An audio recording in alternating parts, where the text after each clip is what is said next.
a moment etched into the minds of an entire nation. I had the dreams and aspirations to be Olympic champion and world champion, to be the best in the world when I was 6 or 7. Yeah, so that's always been my goal, to be the best in the world. And I've trained every day to try to put myself in that position. The plucky 21-year-old from Singapore, better known as a financial hub than for its people's prowess in the pool, beat the odds to grasp gold at the Rio Olympics.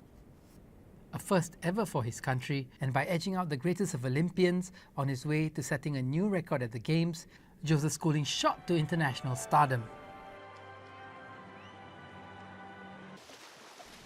It will set the bar for generations to come and has raised the question of how Singapore can replicate that success.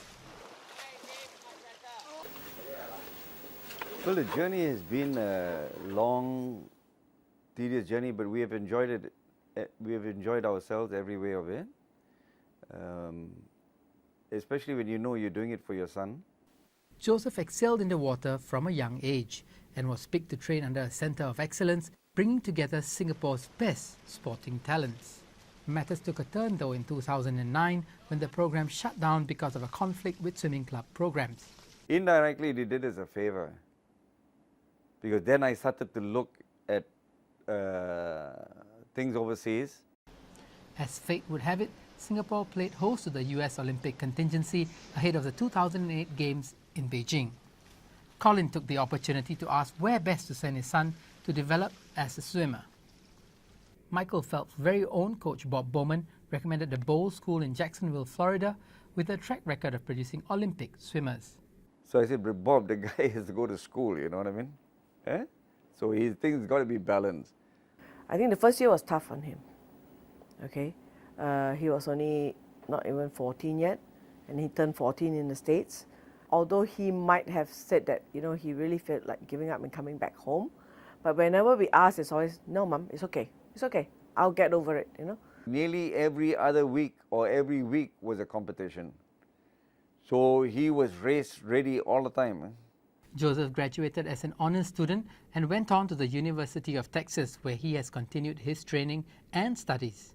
The high-performance programs he's been exposed to undoubtedly helped him on his road to success. But it didn't come without sacrifice. What we would do, I really don't know actually. If we had a second kid, third kid, I really don't know. You know, it's not cheap to bring up somebody in sports, regardless of the sport, any sport. I know, like in the US, I'm so used to, you know, it being like a huge sporting nation, huge sporting culture, you know, football, basketball, just everything really, it's huge. So hopefully a win like this can bring, you know, more public, can cultivate a better or a bigger sporting culture in a small country. In the absence of a centre for excellence, Singapore has relied on its clubs to nurture its swimmers.